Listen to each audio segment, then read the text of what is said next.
Good evening and welcome to Tucker Carlson tonight. It is now clear that for many of our elected leaders, it's not even worth having a country if that country comes with real borders. The federal government, you may have heard, is on the brink of shutting down tomorrow if Congress can't come to an agreement on funding it.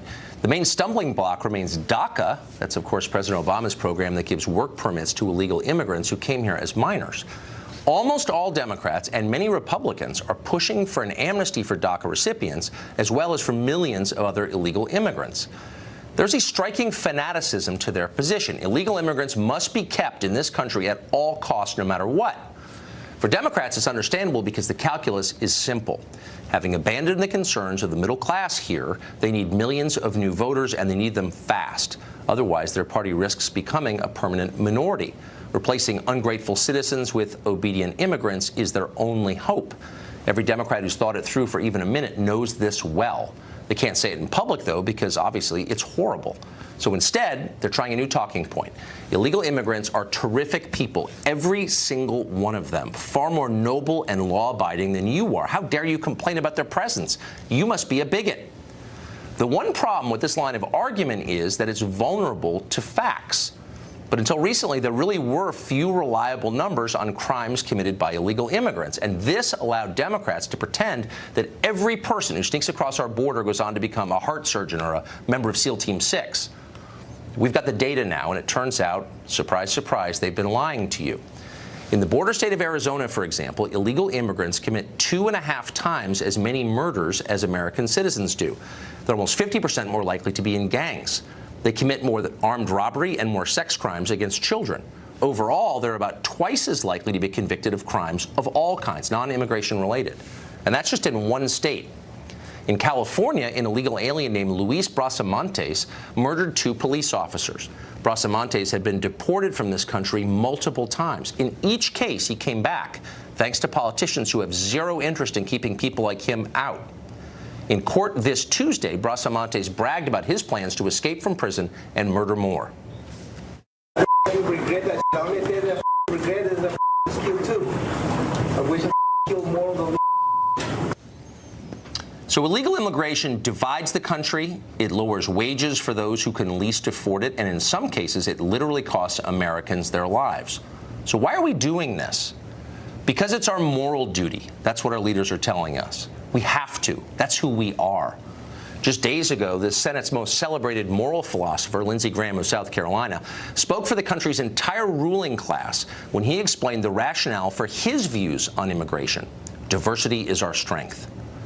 Now, you've heard that phrase before, obviously. You hear it every day. In effect, it's our new national motto, soon to replace the outdated and, in fact, polar opposite sentiment, e pluribus unum.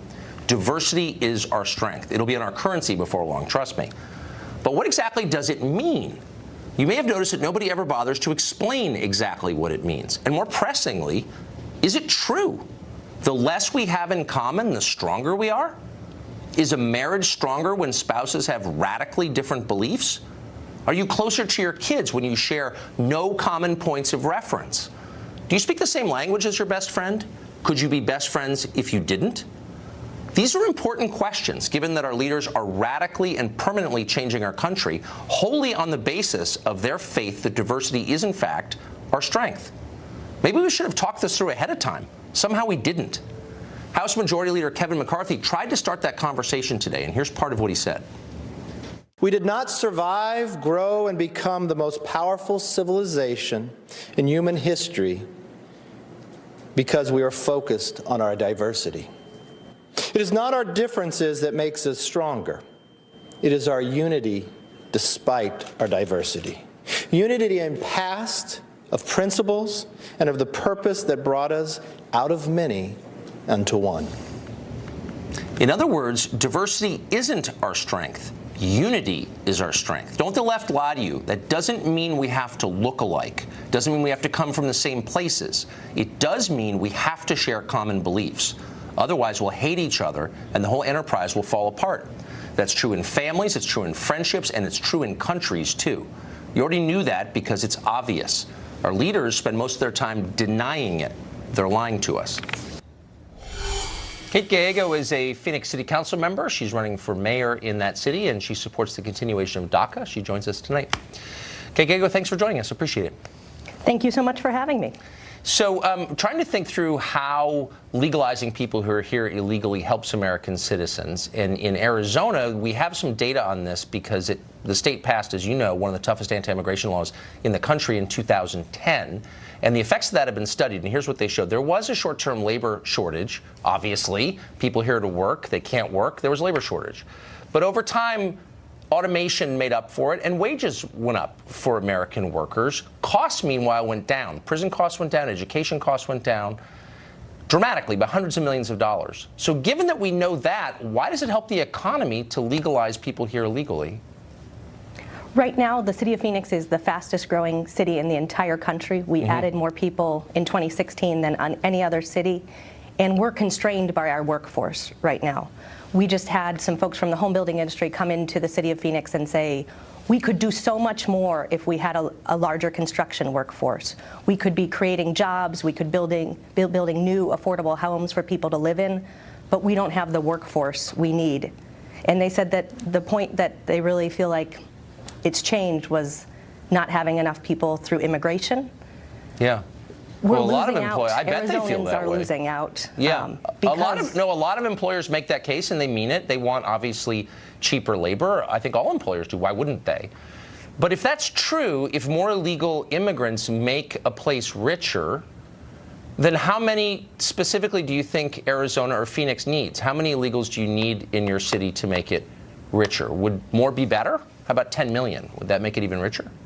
Right now, we are desperately concerned about our DACA recipients who are in our city. Arizona has 28,000 DACA recipients who have been great members of our community, who went to our high schools, were educated here. We've been investing in them for years. Now they're ready to give back, and we're worried about their future right now. Our Republican governor has stepped up and said they're an important part of our economy. We want them to stay. Right.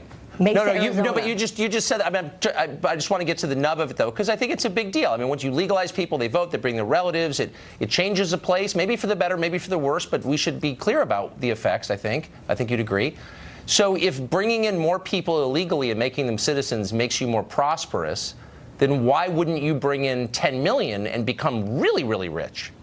Would that work? Immigrants have been amazing contributors to our community. If you look at some of the data from Forward.us, Mark Zuckerberg's organization, so many of the entrepreneurs who've built our tech economy came here through immigration.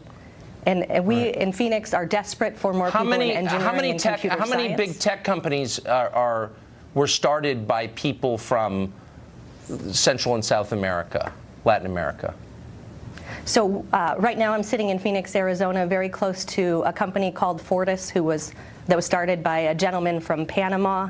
It's one of our top engineering companies in this community, and they actually are one of our largest employers of at-risk veterans, which is a wonderful success story. I bet he's a great guy and the company's great, but how many big tech companies were started by the immigrants that you're talking about, since you brought it up? How many? If you look at, we have so many success stories in this community, and some of them have gotten national attention. Okay. So I just want to be, because it's a big, with respect, I mean, look, I'm not attacking immigrants. I like immigrants, and I'm sure a lot of these people are great people. But people who live here, who are born here, or citizens, have a right to know the effects of this. So how many is the optimum number? If bringing in people illegally and giving them citizenship makes you more prosperous, what's the number, the ideal number of people we should give citizenship to? Our country and our community was built by immigration, and we have so many stories in this community. So I know stories, but I'm looking for facts, and I think it's fair to ask for facts. So John Lott, who's a researcher, a social scientist, got a hold of the conviction numbers, which the government of the state of Arizona has hidden from the population, because it's lying to the population about the effects of immigration, as you know. And he found that illegal immigrants in the state of Arizona were more than twice as likely to commit murder, and overall far more likely to commit crimes of all kinds, not immigration crimes, but violent and property crimes. So given that, those are facts, how can you reassure the residents, the legal residents of Arizona of all backgrounds, that this is good for them? I don't understand. We and cities throughout our community have seen great success stories when people feel like they can work with the police department and there's trust. So we've had folks who did not have legal immigration status, but were willing to work with our police department and have been very important in helping us, particularly with drug-related crimes. Okay, but do you acknowledge? Do you acknowledge the reality of what I just said? So this study, which got a hold of Arizona state numbers, which I think are legitimate, says that people illegally in Arizona are far more likely to commit serious crime. Do you not believe that? Are you just ignoring it, or what's your response to that? So I just received the arrest and crime data from the last calendar year, 2017, for the city of Phoenix. And that wasn't what we found in the city of Phoenix. Unfortunately, violent crime was led by people who live here and who were born here. That's not the question. Were people who were there illegally more likely or less likely to commit serious crimes in the city of Phoenix? Are you really saying they were less likely? I don't think that's what the numbers show. Our 2017 numbers tell a very different story than the story that that researcher is telling you. So are you saying, just to be totally clear, because we're almost out of time, are you saying that you've seen numbers that in the city of Phoenix, people here illegally were less likely to commit serious crimes than citizens? Is that what you're saying? I just want to get you on the record. I'm saying we need comprehensive immigration reform, and it will help. Oh, you're slipping out of the question. I'm asking a very simple question, and you're not giving me a real answer, and I think that tells the whole story. Thanks for joining us. I appreciate it. Thanks for having me. Democrats apparently realized that cutting off paychecks for military servicemen on behalf of millions of people here illegally might be a hard sell to voters. For months, we've been hearing that the government could shut down if Republicans refuse to continue DACA without any concessions. In November, for example, Congressman Luis Gutierrez bluntly said, "We want a clean dream act in return for funding the government." In other words, just give them amnesty. Just a week ago, the Washington Post was totally unambiguous on this question. Quote, "The thorniest issue," they said, holding up funding agreement, was Democrats' demand that DACA recipients be protected. Everyone knew that. No one denied it. And yet, oddly, with the shutdown imminent, Democrats are abruptly changing their story. The issue, they say now, is health care somehow. Today, Democratic leader Nancy Pelosi said the real issue is that the Republicans won't permanently extend the CHIP program, that's the federal health insurance. Quote, "This isn't about dreamers," she said during a press conference at the Capitol. "This is about what isn't there to help meet the health needs of the American people." Does anyone really believe that? We'll answer that. No, no one believes that because it's not true. Well, America isn't the only country with a major political split over the question of who comes in and under what circumstance. It's not the only country where its leaders baldly lie to its own people about the effects of that immigration. Yesterday, for example, in Sweden, a police station was hit by a grenade attack. That's more common than it has been. Explosive attacks have, well, exploded in the past few years as Sweden has welcomed a massive number of immigrants into its once famously placid society. This has caused a lot of effects, some of them political. We recently spoke to a man called Hanif Bali. He's an Iranian immigrant to Sweden who, maybe unlikely as it is, has become a leader, a celebrated one, in the push for tougher immigration laws there. Watch. What is the problem with Sweden's immigration system now? So there are many problems. It's very hard to define one, but the biggest problem is the amount of immigrants that are coming in.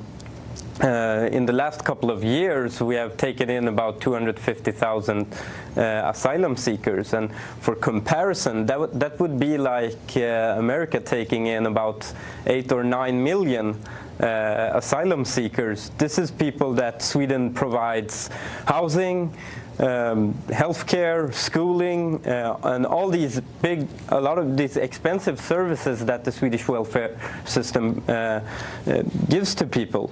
And this has created, of course, a lot of huge costs in the short run for the Swedish system, but also when we look at long term, what we're seeing now with crime and poverty is effects of having a very lax migration system for 10, 15 years ago. And what we're seeing now with basically ghettos and street gangs, which is a phenomenon that never even heard of in Sweden, and also jihadists traveling abroad, etc. These are problems that are new to Sweden, and Sweden's system is not capable of, it's not capable and it's not designed to handle these problems. For example, in unemployment, in 2006, about 20% 40% of people unemployed were immigrants and foreign-born. Today, that number is up to 60%. So you are an immigrant from a Muslim family, and yet you've taken a hard line against Muslim immigration, mass immigration from Muslim countries. What's the response been to you? If we want to help people, and that is truly what we want to do, you cannot put so much pressure to the system that the system collapses under its own weight.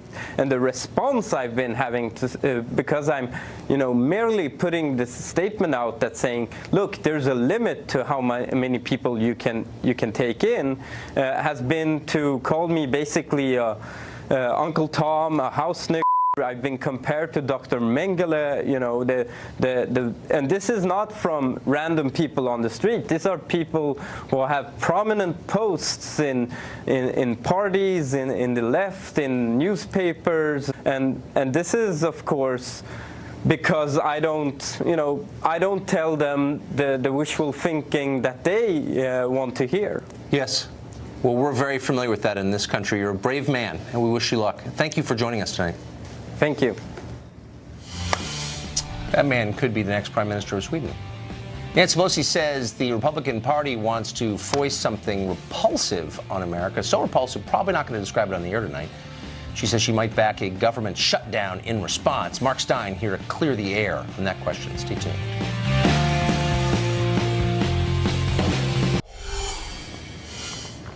Congress is on the brink of a shutdown literally tomorrow. Nancy Pelosi won't admit that, because that would be admitting the Democrats are shutting the government down because Republicans refuse to legalize people here illegally. She's claiming Democrats want to shut the government down because the Republican Party is trying to do something repulsive. Here's her explanation. This is like giving you a bowl of doggy-doo, put a cherry on top and call it a chocolate sundae. This is nothing. Ugh. Meanwhile, over at CNN, Chris Cuomo says the Republican Party is guilty of the horrifying sin of vilifying people who snuck into our country and are demanding rights and money. Here he is.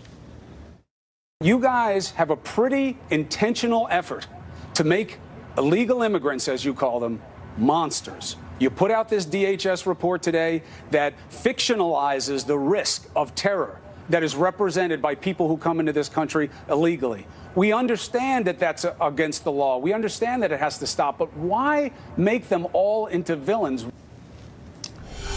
Mark Stein is an author and columnist and an actual thinker, and he joins us tonight. So, Mark, when people like the guy we just showed put air quotes around the phrase illegal immigrant, what does that mean? Are you not allowed to admit that they're immigrating illegally? Yeah, I think he doesn't recognize that category. What's interesting is that both he and Nancy Pelosi and others on that side of the aisle are getting ever more explicit in their preference for illegal immigrants, so-called, as he would say, over American citizens. He said, Chris Cuomo went on to say that the real problem is white supremacists in America. They're the real monsters, not these nice, hard-working illegal immigrants. And that may be well and true. I mean, for the purposes of argument, let's just say he's right. It's irrelevant. The white supremacists are American citizens. The illegal immigrants are people who shouldn't be here. And the organizing principle of nation states is that they're organized on behalf of their citizens, whether their citizens are cheerleaders or white supremacists or whatever. You're stuck with them. And this preference that Nancy Pelosi and Chris Cuomo and increasing people have for actually importing a class of citizen that they prefer to the ones they're stuck with is actually very revealing. But how can you lead a country whose population you despise? I mean, would you be a good parent if you hated your kids? Would you be an effective officer if you didn't care about the safety of your men? I mean, doesn't that kind of prima facie show that you're not ready to lead if you don't love the people you're leading? No, I mean, you said, what about parents and kids? Every family, I think it was Malcolm Muggeridge who said that friends are God's apology for relatives. In other words, you pick your friends, you're stuck with your relatives. The Democrats are getting very close to saying that foreigners are God's apology for Americans. Nancy Pelosi has explicitly said that we should thank the parents of these so-called dreamers, these DACA people, for bringing them here illegally. And in fact, to go back to what your Swedish guest was saying, you know, whatever the economic benefits, which are minimal and are not evenly distributed, the cultural transformation, which is what's happening in Sweden, other parts of Europe, and is what's happening in Arizona too, that's forever. In Arizona, a majority of the grade school children now are Hispanic. That means Arizona's future is as an Hispanic society. That means, in effect, the border has moved north. And the cultural transformation outweighs any economic benefits that lady was talking about. It's at the very least bewildering for people who grew up here, and that's real. I don't think you have to be animated by hate or anything to say, you know, maybe I should have some say in how my country evolves. Mark, thank you very much. Thanks a lot, Tucker. More evidence tonight that the Las Vegas shooter, Stephen Paddock, may not have acted alone. Not a conspiracy theory. There is evidence of that. Tonight, one person fresh off walking the crime scene has news on that investigation. Our continued look at that continues next. Since the only history still faster and for more money. Since the Las Vegas shooting, the worst in modern American history, still many mysteries and some new developments in that case. Just 2 days ago, a lawyer for the Las Vegas police indicated new charges could be forthcoming. Odd, since the only suspect is dead. Detectives, though, saying very little. Catherine Lombardo is an attorney representing the victims of Las Vegas. She joins us along with Republican Congressman Scott Perry of Pennsylvania, who says he's got concerns about how this is going. First to you, Catherine. What do you know? Yes, we had court 2 days ago. It was the hearing for the press where they asked the court to release the search warrants, the affidavits, and all of the returns, right, which means all of the evidence, right? And so what we heard was quite shocking and quite surprising. Now, you have to remember that Sheriff Lombardo with the Las Vegas Metro Police has told us at his briefings that Stephen Paddock was the lone shooter. He was the only shooter. However, at the hearing, we heard two things. One, that there will be no indictments coming for any murder or shooting. However, they are investigating other charges and crimes. They wouldn't say who. They wouldn't say what. The entire courtroom took a gasp and looked up and went silent for a second. Even the judge reacted, and the judge said something like, okay, without telling me who or what, are you saying to me that there will be other charges forthcoming? And the lawyer for the police said, yes, there are other charges being investigated. The judge pressed him on that, and he said within 60 days. So what the judge did was she asked him for further supplemental briefing to explain to her what that contains, who it is, what it's about. You see, we're asking, and the press is asking, for the documents, the evidence to be released, since there is no ongoing criminal investigation. Well, that would be nice, and answer basic questions such as how is an interior door locked inside the hotel suite. Congressman, you're the only member of Congress I'm aware of who's taken a public position asking questions about this. What are your questions? Well, I smell a rat like a lot of Americans do. Nothing's adding up. It's been 4 months, as you said. We don't even, the man's dead. They said he's a lone gunman, lone shooter, yet we can't get the autopsy results. But even more troubling than that, recently I've been made aware of what I believe to be credible evidence or credible information regarding potential terrorist infiltration through the southern border regarding this incident. Terrorist Yes, sir. Connections. Yes, sir. Okay, so what's the outline of that? What would that? Well, they could be, well, let's face it, ISIS twice before the attack. ISIS warned the United States that they would attack Las Vegas, I think in June and August. And then after the attack, claimed responsibility 4 times. Meanwhile, the local law enforcement investigative services are telling us there is no terrorist connection, lone gunman. Something's not adding. Well, that's part of my confusion. Catherine, can you just confirm that this investigation is still being overseen by state and local authorities rather than federal? That's right. The FBI and the Las Vegas Metro Police Department have been conducting the investigation. We've seen no evidence of a terrorist attack, and I will ask, with all due respect, Congressman, unless you have specific evidence to back that up, it seems a bit irresponsible to make that allegation. So if you do, or make that assertion, if you do have any evidence of that, I'm asking you right now to share it with us and tell us what that is. My clients, the victims, all 22,000 people have been waiting and waiting and waiting. Got it. Let's let the congressman respond to that. We've all been waiting. I'm waiting too. Like I said, nothing adds up, but I'm just telling you, I have received what I feel to be and believe to be credible evidence of a possible terrorist nexus, and we're going to have to wait until that situation develops. So Catherine, Congressman said, hold on, slow down for 1 second. I'm not taking a position on this either way, but I want to dig down a little bit here.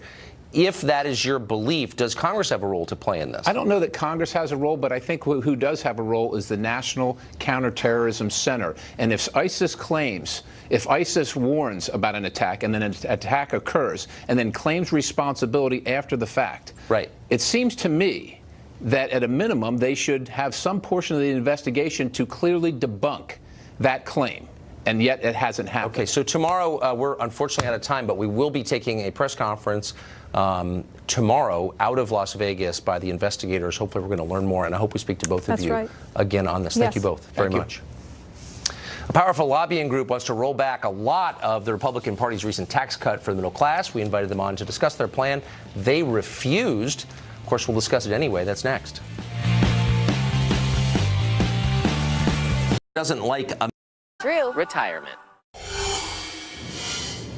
Well, CNN doesn't like America's government very much, which you'll quickly learn if you watch that channel. Not that we'd recommend it, obviously.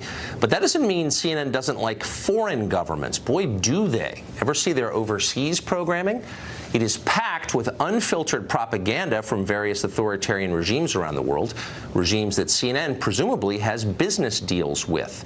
Consider CNN's relationship with Turkey. Now, nominally, Turkey is an American ally. It's a member of NATO.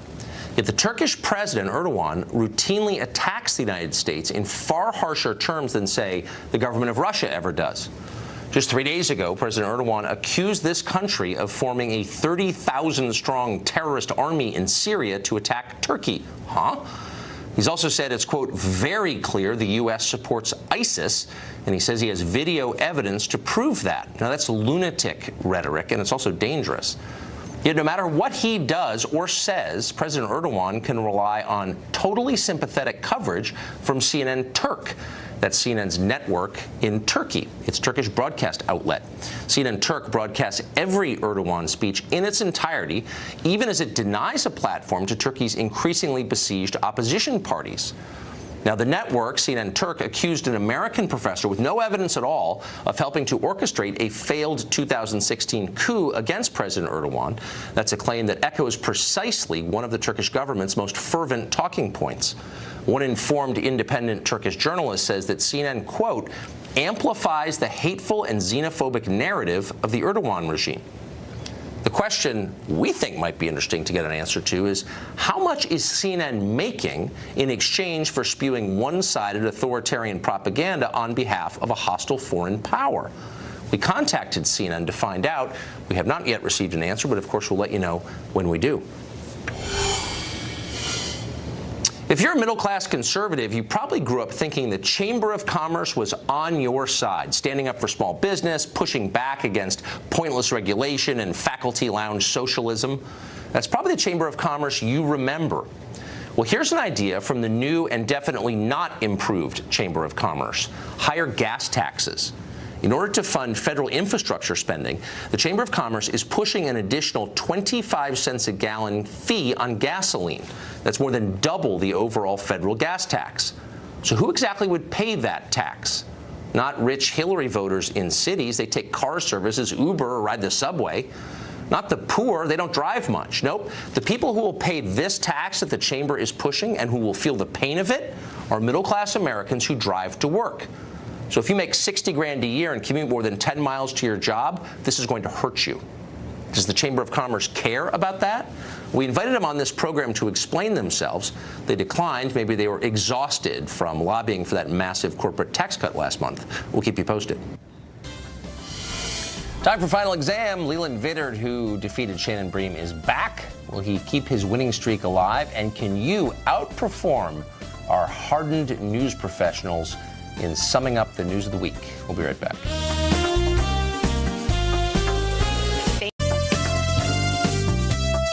Time now for final exam, where we pit two hardened news professionals against one another in a gladiator-style match to see who's been paying more attention at work this week. Last week, you'll remember that America's News headquarters host Leland Vittert ended Shannon Bream's legendary 9-match winning streak. Can he start a streak of his own tonight? That's the question. His challenger, Fox News Headlines 24/7 reporter Carly Shimkus, the pride of New York City. They join us both tonight on set. Not even close to nervous. Are you ready? You're close to nervous. I love it. Okay. Feeling confident. Are you? Do you know the rules? Let's refresh. Here they are. Hands on buzzers. I'm going to ask the questions. The first one to buzz in gets to answer the question. You have to wait till I finish asking the question before you buzz in. Each correct answer is worth a point. If you get it wrong, you lose a point. Best of 5 wins. Are you ready? Yes. Okay, good. All right. There we go. Question 1. North and South Korea will join forces in the Winter Olympics next month. The two countries have agreed to come together to create a single team for which women's sport? Carly. Figure skating. Figure skating. To the tape we go. What will be a very rare sight during next month's Winter Olympics. North and South Korea agreeing to form a joint team and march under one flag. They'll play together too in the United Women